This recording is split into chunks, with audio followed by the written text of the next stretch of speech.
Marami po mga definition ang tension, but it can be simply defined as pressure. Imbalance, often with psychological indication of emotion. May tension. Ang buhay araw-araw maraming tension. At siguro hindi na kailangan sobrang i-define yan dahil nararanasan ng maraming tao yan parati. In life, it can also be full of stress. Stress can be defined as a physical, chemical, or emotional factor that causes bodily or mental tension. It's a factor that sometimes causes disease. So yan ang buhay, lalong-lalo ang city life, modern life, maraming tension and stress. We must take note that tension and stress are not unique to modern and to urban life. Although maraming pagkakataon in modern and urban life na magkaroon ng tension and stress. Uso na yan nung araw pa. Kahit noong Ice Age, maraming problema noon, nagkakaroon ng cold ice sheets. Even during the Jurassic Age, dinosaurs were stressed among themselves. Yung mga stress and tension na rin siyempre sila. Sa panahon ng Stone Age, so no tinatawag ng mga Paleolithic period, animals and rival hunters had tensions among themselves. Trespassers and tribal wars, uso yan at nagbibigay ng stress ng Neolithic period. Kung kayo ay nagsusubscribe sa ganitong mga pagsukat ng panahon. During the Bronze Age, there was a lot of invasion, a lot of wars. And during the Iron Age, imperial wars. Dahil na-invento na yung mga espada, mga bakal, mga sibat, sobrang daming stress ng mga tao dahil nag-aagaw-agawa ng mga kingdoms. There was nearly always food shortage. Lalo sa mga population centers, that was very stressful. At kung kayo ay nagkataon na slave, that's very stressful because you had no control over your life at lalong-lalo yung mga mahihirap. During the medieval times, religion was a stressor. Kasi natatakot ka lagi, pwede kang parusahan, walang mga pangangatwiran pagka ikaw ay ipadala sa mga religious wars, natawag na ipagtatanggol mo ang relihiyon, so people were killing one another. During the Dark Ages, there was a lot of fear and a lot of superstition. Dumaan ang First and Second World Wars, tension, stress. Wala na yatang pwedeng bagong maimbentong tension and stress. Now, what are the positive uses of tension and stress? Tension physically energizes. Halimbawa, yun pong pana, pag hinila mo yun, may tension. Pero pag hindi mo nung hinila, wala namang power yun eh. Hindi man makakapagpalipad yun ng pana. Yung mga gitara, pagka hindi mo naman kinalabit yan at nahila, nagkaroon ng stress, hindi naman tutunog, hindi magkakaroon ng magandang sound. Tension stabilizes.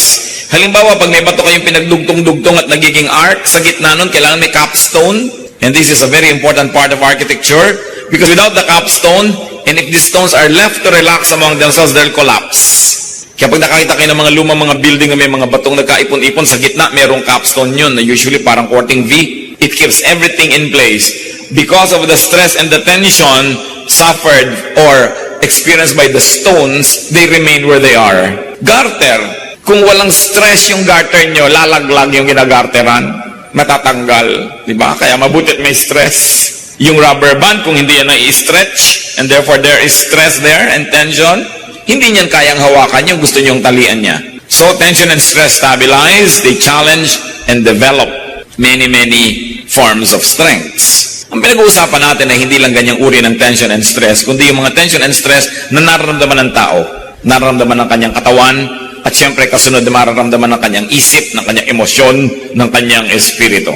Now, ang sagot ng tension and stress ay rest and recreation. Halimbawa, pagka yung gitara, hinila ninyo, may tension. Pag binawalan nyo yon, luluwag, rest. Laging merong ganun ang buhay. Ang mga bato, pagka mainit ang panahon at lumalamig ang panahon, pagka gabi at araw, lumalaki, lumilit yan. Kaya yung paa natin, hindi pareho ng size yan sa umaga at hindi size sa tanghali at sa gabi. Dahil lumalaki, lumiliit, nagkakaroon ng tension and stress. Now, what about rest and recreation, especially rest? Rest is defined as freedom from activity or labor. Very physical rest. A state of motionlessness or inactivity when you look at rest from the point of view of physics. Rest can also be tinatawag nating pahinga. Yung pahinga ng tao, yung pahinga ng hayop, yung pahinga ng mga napapagod. What about recreation? It means to create again, to restore, to refresh something that got tired. Someone who was stressed and who was subject to a lot of tension. What are the forms of rest? Common forms of rest: stoppage, and blocking of the source of tension and stress. So, nagbubuhat ka halimbawa ng mabigat na bakal sa gym, that is the tension and stress. Pag binitawan mo yun, that's your rest. Meron kang mabigat na binubuhat, binitawan mo, rest. Meron kang inaakyat na matarik na lugar, huminto ka ng pag-akyat, rest. So, tinitigilan natin at pinapatigil ang pagdating ng stress. And what are the uses of rest? To limit tension to capacity. Halimbawa, nakakita siguro kayo mga kapatid ng mga tulay nakalagay, load limit, 10T o 10 tons. So, kailangan hindi ka lalampas pag 11 o 12 tons, maring gumuho yun at mahulog ka. So, nagre-rest ang isang bagay, ang isang tao, ang isang gumagawa para igalang yung capacity. Kaya, pinagpapahinga ng Diyos ang tao, 6 days you shall labor, on the 7th you will rest. Kasi siya ang nag-design ng tao. Alam niya na hindi kaya ng tao na magpa-trabaho ng 7 araw sunod-sunod, ng linggo-linggo, buwan-buwan, taon-taon na walang tigil, bibigay siya at magkakasakit siya o kaya mawawala na siya ng lakas. Kaya, pag nagugutom ka na ay kakain ka na, inaantok ka ay matutulog ka, season yan, magkasagot talaga, magkatumbas. So sa mga tulay, may mga load limit. Ang electrical appliance, may voltage regulation yan. Pagka 110 yan, hindi pwede isaksak sa 220, sasabog, mag-aapoy, masisira. Pati mga ilaw, kung 10 volts yan, hindi mo pwedeng lagyan ng sobrang daming kuryente dahil baka siya ay sumabog. Medicine, you have to take it in the right dosage. Because taken beyond the required dosage, it will become poisonous. At pati ang exercise, hindi ka basta nag-exercise, tinitingnan ang iyong edad, ang iyong body weight, ang kondisyon ng iyong puso, body situation, blood pressure, sapagkat dapat igalang yung limits. That is the use of rest. Igalang ang limit, ang kakayahan, ang hangganan na kayang dalin. Kaya nakikita niyo po yung mga nababaliw. Pag sobra na ang sunod-sunod na dagok ng tadhana sa kanila, sunod-sunod na mga kalungkutan, kabiguan at walang pahinga, bigla na lang nagkakakanta at nagsasasayaw, nakakalimot sa sarili. That is the coping mechanism of the human body para hindi siya tuluyang sumabog at mawasak.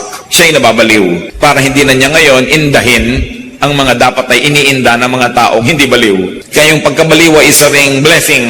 Kung sakaling ang buhay mo'y sobra na at mamamatay ka na sa dami ng lungkot, nababaliw ka ngayon. Kaya nakaka-recover din ang mga nagkakaganito. Kung nagkakaroon sila ng enough rest, enough relaxation. Anong problema nun? Naging sobra ang stress. Naging sobra ang tension. Nakita niyo po't pagka kayo pagod na pagod at tapos merong maliit lang na bagay na nanggugulo sa inyo, nag o kaya sisi ng sisi o tanong ng tanong, naaaway nyo na samantalang kung yun ay ginawa sa isang panahon kayo nakapahinga, hindi nyo naman nyo mamasamain, kakayanin nyo yun. Kaya ginagalang natin yung kalagayan ng tao. Sabi mo, para tinatanong lang kita kung anong ginawa mo maghapon, nagagalit ka na. Hindi naman yung tanong kundi kailan itinanong, paano itinanong, anong kondisyon nung tinatanong. So, rest to replenish strength, to replenish capacity. Pero meron pong mas malalim na gamit ang pahinga. At pinag-uusapan na natin ngayon, pahinga ng tao.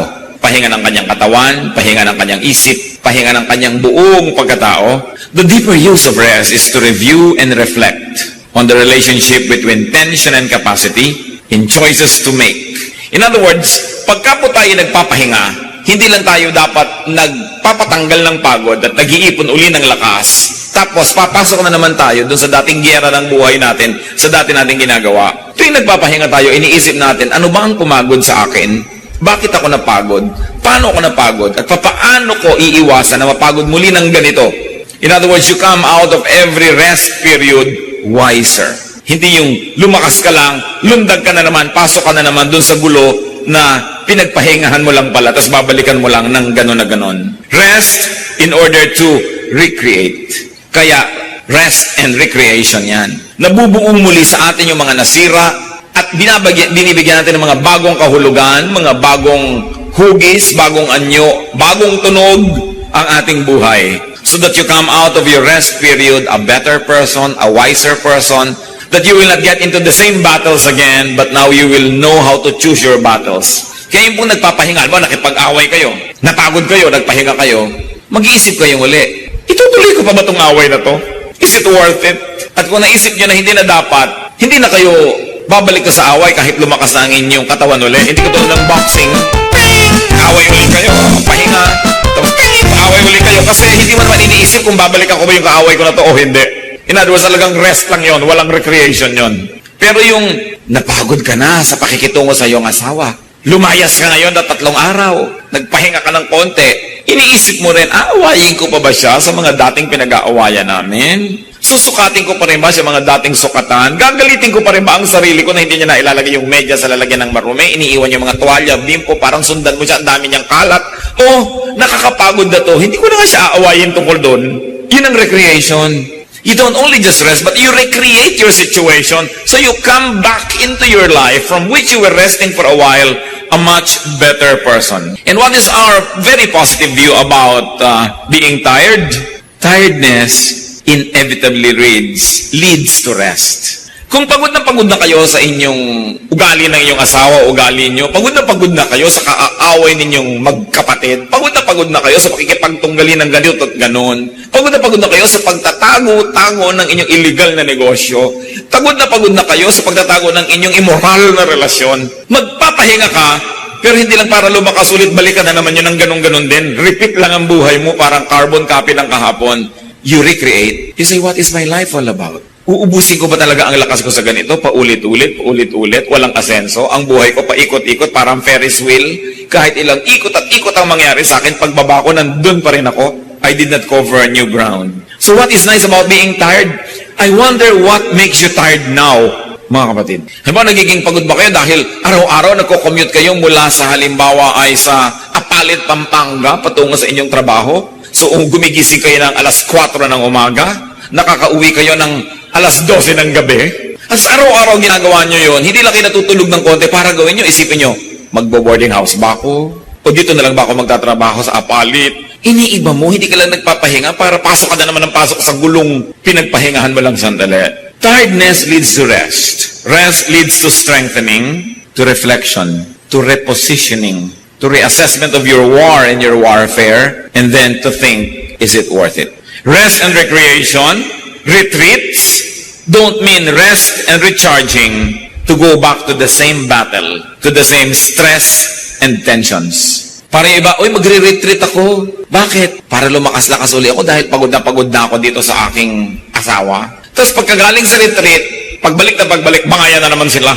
Nakapagpahinga na ako. Diba? Ready na naman ako. Hindi ganun eh.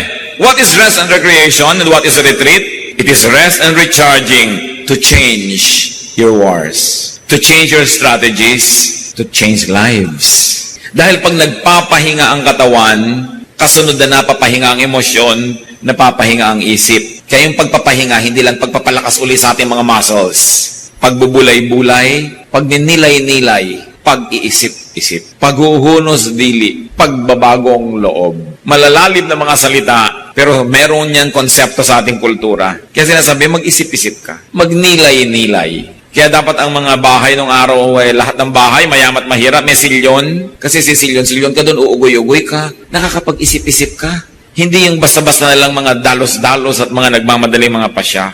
Rest in order to change your approach to life, to the same problems that keep repeating, walang asenso. Rest so that you can change your methods. Rest so that we can change our lifestyles. Now, what are the lessons from tension and stress? Rest and recreation of life.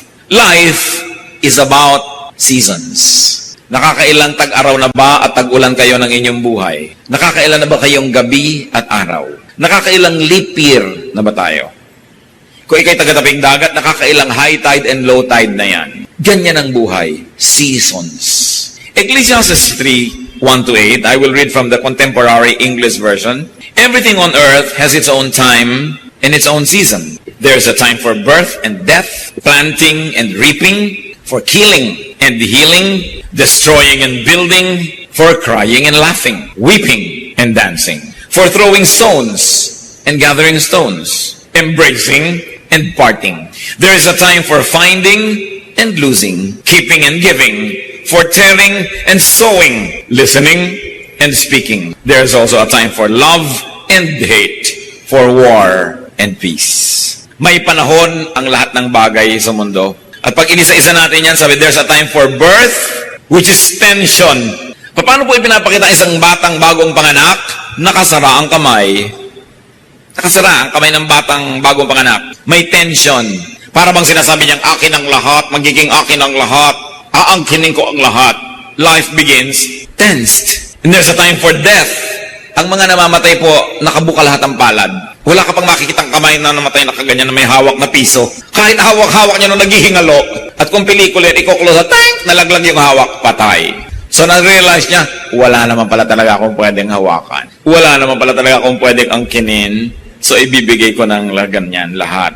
So, nakikita po natin, tension and relaxation, birth and death. Crying is tension, laughing is relaxation. Kaya sinasabi nila, if you want to relax, laugh. Watch a comedy. Have fun. Eh, meron naman mga lungkot-lungkot na sa buhay, pasanaan daigdig, manonood pa ng drama. Iyak-iyak ngayon, mugto-mugto ang mata. So, lalong na-tense ang tao. There's a time for weeping, tension, and a time for dancing, releasing tension. Nakaka-release ka ng mga toxins sa iyong katawan, papawisan ka, so you release tension. There's a time for keeping a closed fist, which is tension, and giving open fist, relaxation. A time for hate, kaka-tension. A time for love, nakaka-relax. A time for war, tension. A time for peace, relaxation. In other words, sinasabi po ni Solomon, mga kapatid, ang buhay ay ganito, tension and relaxation. Huwag na kayo magtaka, tanggapin nyo yun. Kung napatapat ka ngayon sa tension, di ma-tense ka. Ngayon, bukas, relaxation, mag-relax ka. Ang isa namang napakawala sa lugar, yung panahon para ma-tense, ay relax na relax. Mga padre de familia na wala nang malaman ng pamilya, relax na relax pa. Nakukuha pang manood ng TV. At meron namang dapat mag-relax, bakasyon, tense ang nanay dahil kulang ang tinidor na dala, o may ganito, may ganyan. Hindi nagre-relax, dapat mag-relax. So mali, hindi sila katugma ng rhythm. What is the Bible trying to tell us? Life is about rhythms. Sunrise, sunset, high tide, low tide. Wala kang mapapala kapatid na ipagluksa ang low tide tuwing naglo-low tide. Sa matuwa ka't hindi, maglo-low tide at mag-high tide, lalo kung taga-Malabon ka. So, huwag mo nalang palungkutin ang buhay mo, mag-adjust ka na lang dahil andun eh. So, yun ang sinasabing mag-rest ka and mag-isip-isip, recreate. Bibili ba ako ng bota na hanggang hita, hanggang leeg, o lilipat na lang ako sa antipolo para hindi ako bahain. Pero hindi yan garantiya. Meron tayong elder na nasa antipolo sa ibabaw ng bundok, lumubog ang bahay sa baha. Ganyan ang buhay ng tao. Maraming hiwaga. But life is about seasons of alternating rhythms and waves of tension and relaxation. Parang gitara na tense, nagre-relax, lumalabas ang musika. Jeremiah 8:7, even the stork in the sky knows her appointed seasons, and the dove, the swift, and the thrush observe the time of their migration. May oras kung kailan ang mga ibon ay lumilipad patungo sa hilaga at mayroong oras para sila lumipad patungo sa kabilang direksyon.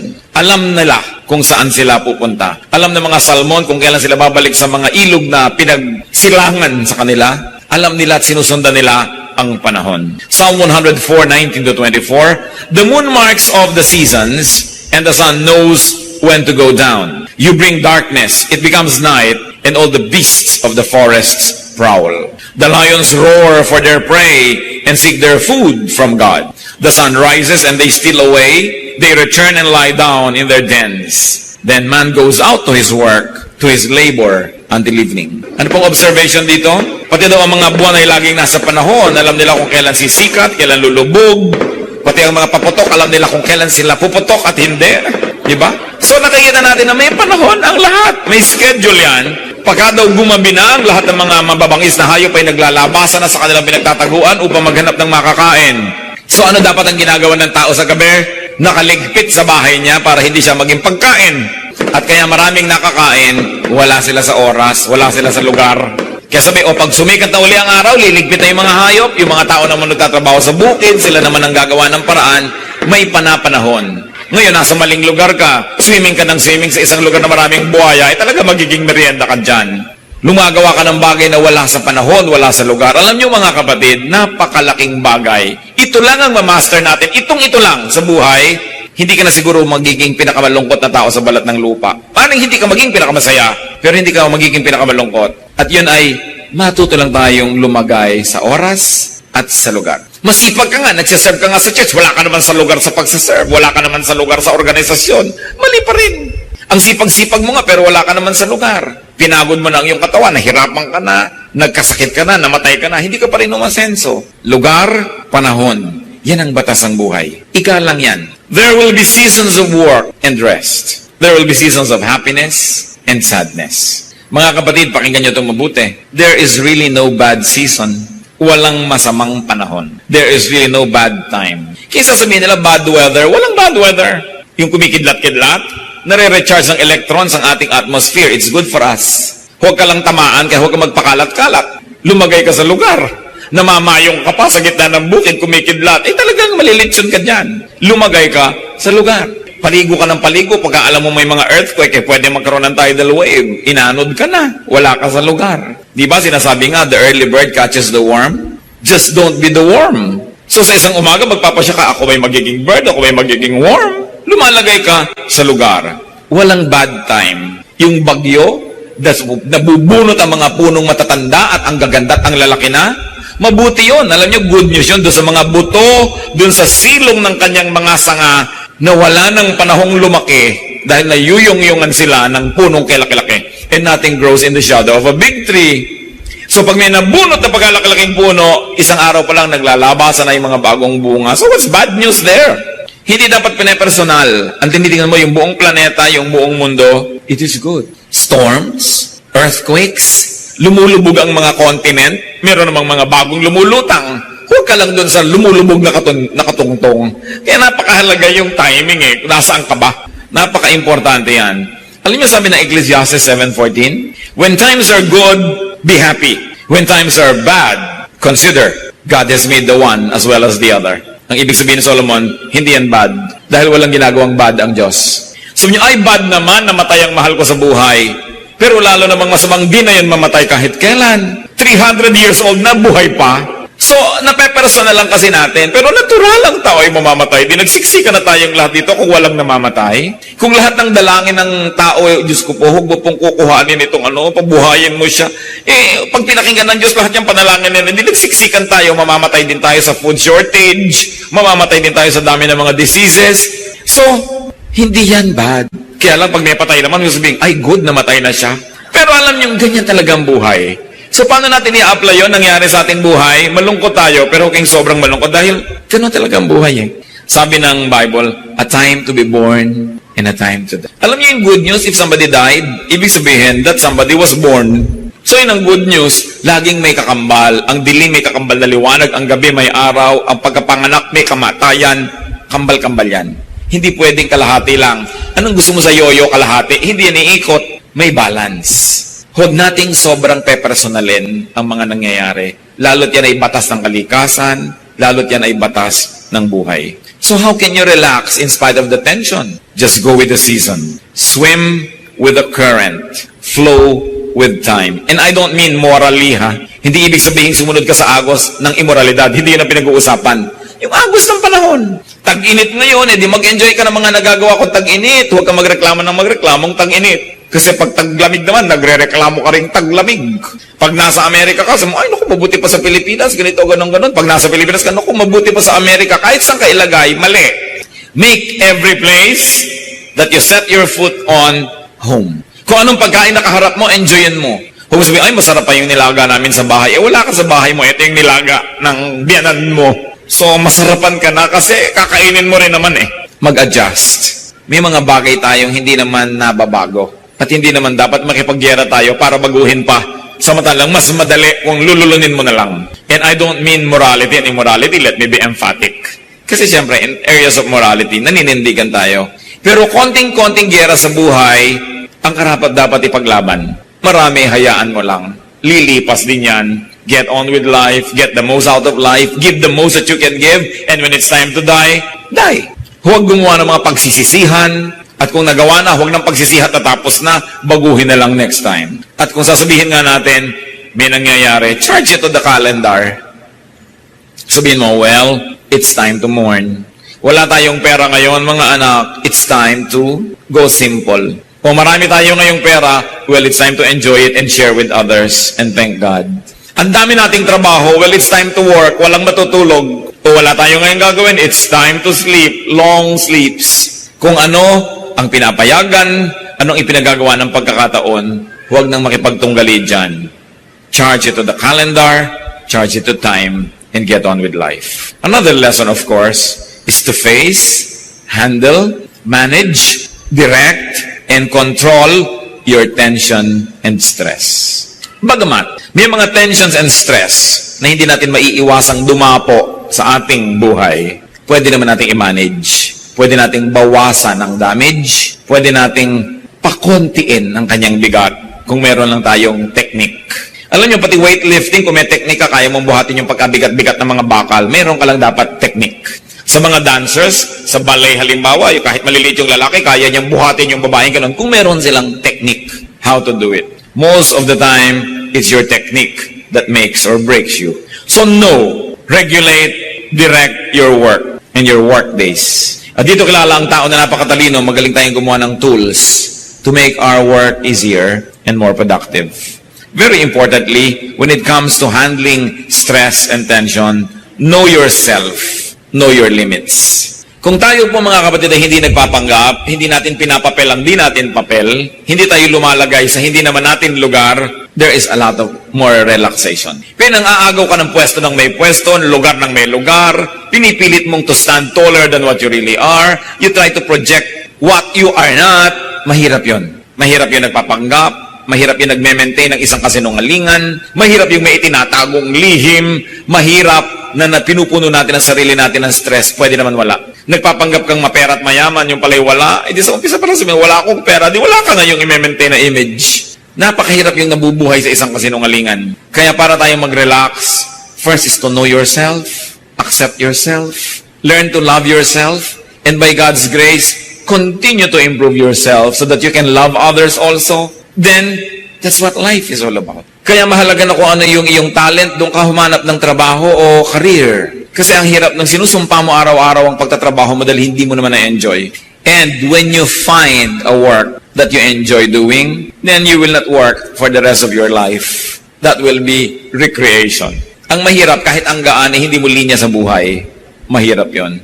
Pabalik-balik at lagi ko sinasabi, lumugar. Ilagay mo ang sarili mo sa tamang lugar, kilalanin mo ang iyong mga kakulangan at huwag kang magpilit na puno doon. At kung mapupuno mo, sa tamang paraan ay punuin, pero habang wala pa, yan ang buhay, operate within your limits.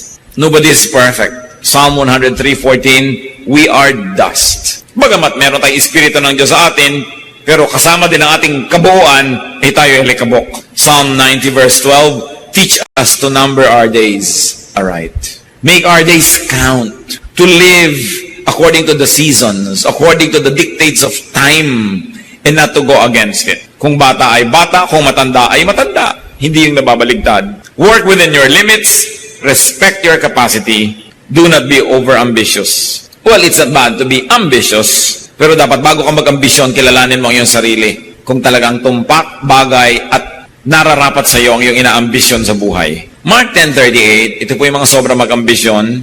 Dalawang mga disipulo ng Diyos, ang ambisyon nila ay umupo sa kaliwat kanan ni Jesus, doon sa presidential table sa kalangitan. Isipin yung ambisyon. Sabi ni Lord, you don't know what you're asking.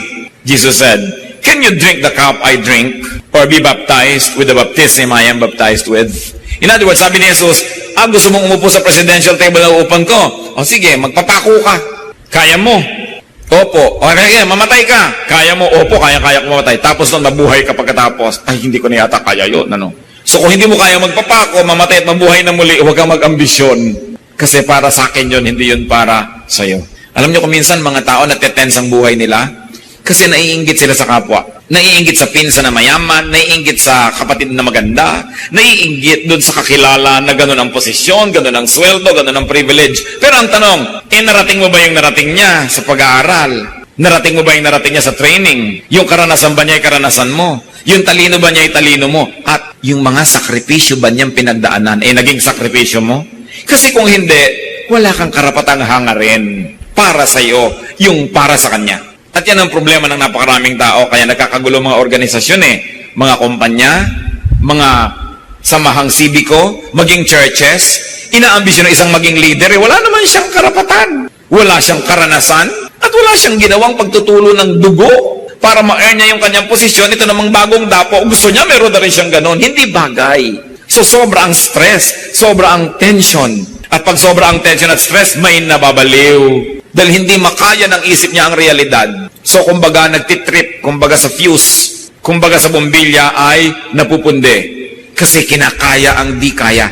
Kaya napakalaki pong ministry natin mga kapatid, bigyan ng reality check ang ating mga kapatid, ang ating mga magulang, ang ating mga kaibigan, kung ang inaambisyon nila ay hindi bagay at akma sa kanilang realidad.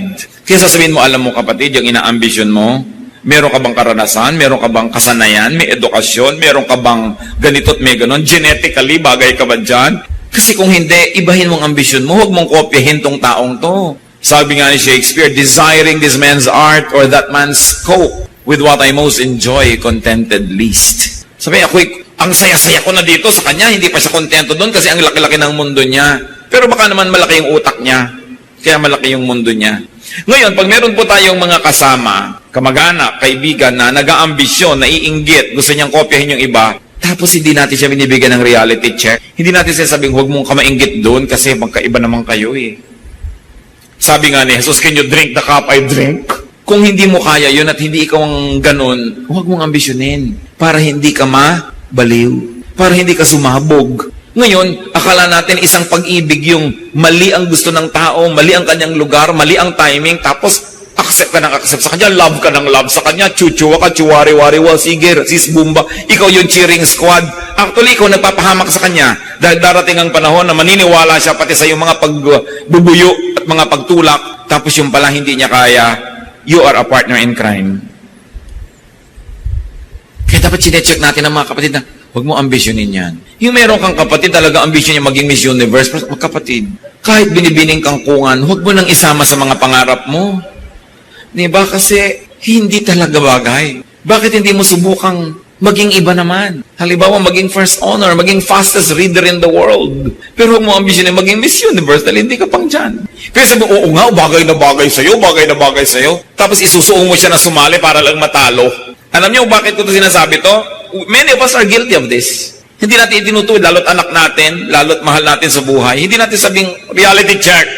Sometimes we like to be popular. Gusto natin masabing tayo taga-encourage. Pero ine-encourage mo dahil may posibilidad. Hindi yung nakatungtong ka sa isang sinungalingan, hindi naman sustainable. Kaya sabi doon, can you drink the cup I drink? And be baptized with the baptism I am baptized with. Kung hindi ka willing na magpasa ng krus, umakyat sa Golgota, magpapako, mamatay at mabuhay na muli, huwag mong ambisyonin ang karangalan na para kay Jesus. At sa ating mga tao, kung hindi mo kayang gawin ang ginagawa ng iyong kapwa, huwag mong ambisyonin ang kanyang karangalan. Sa kanya yun, hindi yung para sa'yo. Meron kang para sa'yo kung magiging realistic lang ang pagtingin mo sa iyong buhay. Matthew 9:29, Jesus said, according to your faith, will it be done to you. Kung anong kaya mong tanggapin, yon ang ibibigay sa'yo. Malakas ang pananalig mo, o matatanggap mo yung hinihingi mo. Maliit ang iyong pananalig, hindi mo yun matatanggap. Kung ano ang iyong kapasidad, yun ang iyong tatanggapin. Hindi natin pwedeng sabihin na ba't siya ang dami-dami niyang tubig, tapos ako isang patak lang. Tansan ka lang kasi, puno ka na sa isang patak. Kaya mo ba magdala ng 5 galon? Hindi. Dahil hindi ka naman balde. So, kilalanin mo yung sarili. Kasi pag nakilala natin ating sarili na maliit tayo sa isang bagay, makikita nating malaki tayo sa ibang bagay. Dapat lang realistic. Luke 14:28-30. Suppose one of you wants to build a tower. Will he not first sit down and estimate the cost to see if he has enough money to complete it? For if he lays the foundation is not able to finish it, everyone who sees it will ridicule him, saying, this fellow began to build and was not able to finish. Hindi ba, bago ka man magpagawa ng anuman, titingnan mo muna kung kaya mo tapusin. Tuusin mo muna kung kaya mo. Ngayon, kung hindi mo kayang tapusin, titigil ka rin lang sa gitna. Huwag mo nang simulan. O kaya ang simulan mo, isang mas maliit na building na kaya mong tapusin. Kasi hindi mo nilang matatapos, mapapahiya ka lang. Madadagdagan ang iyong tension at ang iyong stress. At mga kapatid, isa sa mga pinakamalalaking nagbibigay ng tension and stress sa buhay, yung kumakagat ng hindi kayang ma-afford. Naguhulog ng hindi kayang hulugan. Nangangako ng hindi kayang tuparin. Standing taller than what they are. So sabi, ayaw mo ng tension and stress, huwag kang umimbento ng problema. Operate within your limits. Respect your capacity. And then when it comes to rest, what's important? Have well-timed and well-spaced rest. May kasabihan po ang mga matatanda nung araw na maraming karetela, therefore maraming kabayo, at ang kinakain ng kabayo ay damo. Maraming mga kabayo dahil tinitipid ng mga kutsero, hindi pinapakaing mabuti, nagkakasakit, naghihingalo, tapos pagka naghihingalo na tsaka dadala na maraming sakate o yung damo, hindi na makain ng kabayo. Kaya sabi ng matatanda, aanhin pa ang damo kung patay na ang kabayo. Tanong ko sa inyo mga kapatid na laging pagod, kailan pa kayo magpapahinga sa loob ng kabaong? Kailan ka pa magpapahinga kung patay ka na? Kailangan binibigyan natin ng priority ang pahinga. Kahit tayo merong deadline, mabuti na hindi mo nabit ang deadline kaysa ikaw na dead. Lagi ka na stressed, maraming umaasa sa'yo, marami kang pangarap, pero huwag mong papayagan na hindi mo i-match yung ginagawa mo sa capacity mo.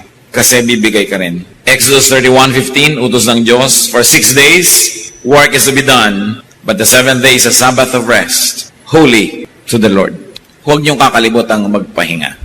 Bagamat maraming tao, dapat ay pagtrabahuhin dahil ang nalimutan niya magtrabaho, puro pahinga ang inatupag. Pero yung sobrang sisipag din, hindi yan virtue. Dapat nagpapahinga ang tao. Diyos na ang nagtakda. Siya ang designer natin.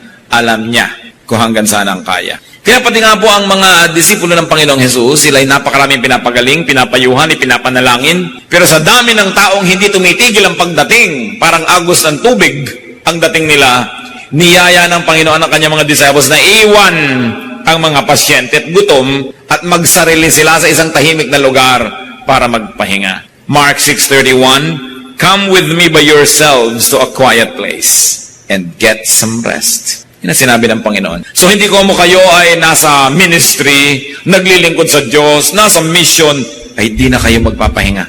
Ang Panginoong Hesus ay napakabuti, ang ating Diyos sa langit, ang Ama ay napakabuti, itinuturo ang pagpapahinga. Si Elijah, isang propeta na super prophet, napakarami niyang nagawa dahil binigyan ng Diyos ng kamangyarihan. Pero dumating ang panahon, gusto na rin niyang mamatay kasi nasobrahan ng pagod. 1 Kings 19:4-5 and 7-8, he came to a broom tree, sat down under it, and prayed that he might die. I have had enough, Lord, he said. Take my life. I am no better than my ancestors. Then he lay down under the tree and fell asleep. The angel of the Lord came back a second time and touched him and said, get up and eat, for the journey is too much for you. So he got up and ate and drank. Strengthened by that food, he traveled 40 days and 40 nights until he reached Horeb, the mountain of God. So itong propetang ito ay sobrang napagod sa spiritual warfare niya with the priests of Baal and with the wicked queen Jezebel, to the point that he ran and ran and ran and escaped and escaped, and he was full of fear. Itong propeta na puno ng takot siya kay Jezebel, yung reyna. Pinapapatay kasi yung mga prophet. Sabi niya sa Diyos, unahan na natin si Jezebel, patayin niyo na ako, ayoko na pagod na ako. At sa pagod, nakatulog siya. Naglagay ang anghel ng pitchel ng inumin at naglagay doon ng makakain niya.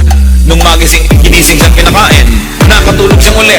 Pinatulog naman. Tapos nilagyan uli ng pagkain, ginising na naman. Pinakain. Sabi, kulang ka sa pahinga. Kulang ka sa pagkain. Kulang ka sa inumin. At nung nakapagpahinga, nakakain, nakainom, hindi na niya uli gustong mamatay.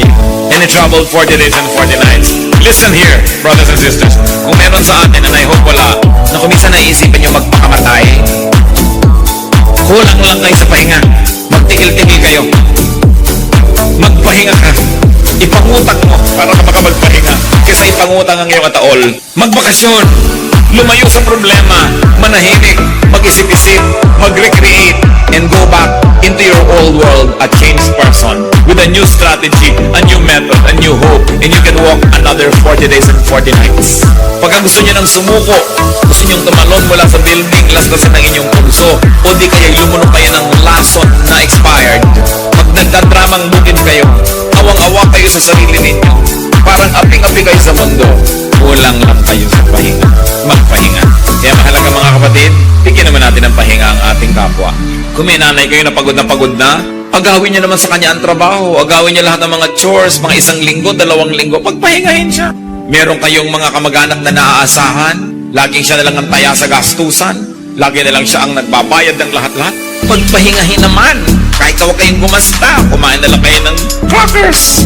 ng mga 3 linggo, matigil man lang siya ng kagagasto sa inyo. Pagpahingahin ninyo kesa naman isipin gustuhing mamatay ng inyong mga mahal sa buhay. Kailangan pinagpapahinga natin ating kapwa. Hindi ko muna sasandalan nyo. Lagi na lang kayong sasandal. Remember? Night and day. Diba? Kaya kailangan minsan kayong sumasandal, minsan kayong sinasandalan. Minsan tayong umaasa, minsan tayong naaasahan. Mahirap naman kasi sa marami sa atin pagka nakasandal na talagang hihiga pa. At ayaw nang bumangon. Nahirati na lagi na lang siyang pabigat. At kung kayo naman yung nabibigatan at hindi nagkukusa yung nakasandal sa inyo, oy, tumayo tayo, kailangan muna at magpapahinga lang ako. Para naman may masandalan ka uli kung nakapahinga na ako. It is important in life. Get away from your stress, from your tension. So rest to stop the tension and the stress. Rest to recover strength. Rest to reflect on your life, on your work, on your war, and on your warfare. Many fears are born of fatigue and imaginings. Kaya mga taong pagod, matatakotin din. Napakaraming kinakatakutan, natatakot baka magyera, baka maubos ang tubig sa planeta, baka mag-global warming. Lahat na kinatakutan, pagod kasi. Pero pag naman nakapagpahinga na, naku, nakikita na yung dumadaang gwapo, nai-inlove na, nalilimutan na ang global warming, no? Kasi nagkakaroon ng pahinga eh.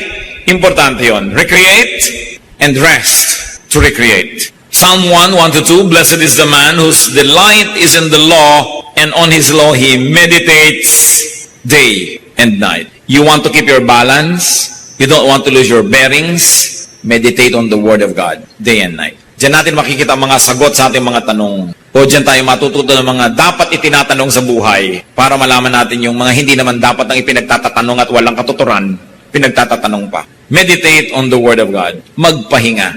At hindi po lahat ng paghiga ay tinutulog. Kasi kung minsan yung nakahiga ka, rested na rested ang iyong body, umaangat ang iyong level of consciousness to the point that you can get to a spiritual dimension that you can commune with God. Psalm 63:6, sabi ni David, On my bed I remember you. I think of you through the watches of the night. Sa lahat ng oras ng gabi't bahagi ng gabi hanggang ang umaga, ikaw ang aking pinag-iisipan. Ibig sabihin gising siya.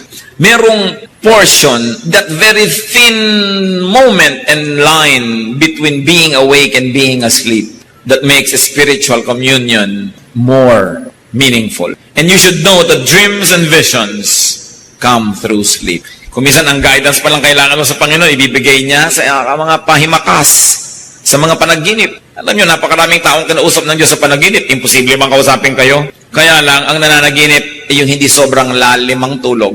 Pag sobrang pagod ka rin, mahirap nang managinip pa. Kaya dapat din, hindi pinapagod sobra ang sarili. Daniel 7:1, Daniel had a dream, and visions passed through his mind as he was lying on his bed. Merong tinatawag na twilight zone, na half awake, half asleep.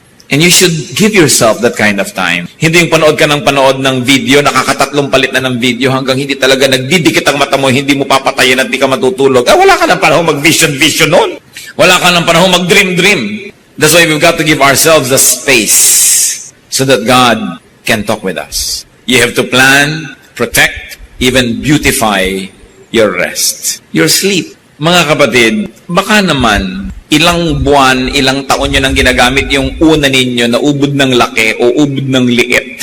Mano ba namang bumili kayo ng perfect unan? Yung una na bagay sa inyong leeg, sa inyong mukha, yung curvature ng inyong likod ay tamang-tama. Ang matalinong tao, matapos siyang mag-invest sa necessity ng pagkain, mag-i-invest siya sa good bed. Baka naman yung kama nyo, ang mga paa na ay lata ng floor wax. Nakalundo na yung likod, tinutusok lang kayo ng mga spring at kung ano-ano. Tapos, kung saan-saan kayo nag-uubos ng pera, magandang cellphone at kung ano-ano. Samantalang yung kama, sabi nga ng advertisement noon, I want 1/3 of your life. Because normally, you spend 8 hours on your bed. That is 1/3 of 24 hours. It's 1/3 of your life. So if you live to be 60, 20 of those years, you were in bed. Bakit nyo hindi gandahan ang kama nyo? Hindi nyo gandahan ang inyong kwarto? Hindi yung paghiga mo, may kawali sa likod. Ay, may kawali dito sa likod ko. May sapatos, merong thumbtacks. Nandun na lahat, no? Kung matalino ang tao at meron naman siyang gagastahin, aayusin niya ang kanyang higaan, ang kanyang bedsheet, ang kanyang kama. Kasi sa pagtulog ay maaari siyang managinip at makatagpo niya ang Diyos. Napakahalaga ng tulog. Hindi yan, alam niyo, mag-asawa, o kaya may mga anak kayo, dapat wala kayong TV sa kwarto. Kasi gusto mo nang matulog, nanonood pa yung asawa mo.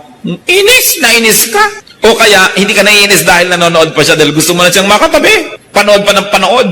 Kaya dabog at dabog nang inabot mo hanggang nag-umaga na ayaw mo tayo magsaing. Dahil ang inatupag TV. Alisin nyo sa kwarto yan. Hindi yan magandang habit. Dapat pagpasok nyo sa kwarto, matutulog kayo o magkukwentuhan hanggang antukin at magpahinga. Subukin nyo. Ginagaya nyo kasi mga Amerikano may TV sa kwarto. Kaya ang laki ng diborsyo dyan eh.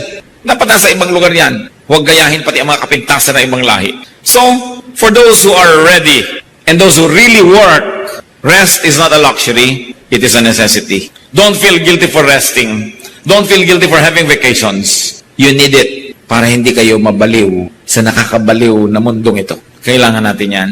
And very importantly, when other people are trying to rest, do not spoil other people's rest, their relaxation, and their vacation. And one of the worst things that you can do when you're on vacation with your workmates is to talk about work while you are on vacation. Pag magbabakasyon kayo magkakasama sa trabaho, mayroong rule. Walang magbabanggit ng opisina, ng trabaho, o ng anything. Kasi pumupunta ka nga doon para lumimot. Tapos yun na naman ang pag-uusap-usapan nyo.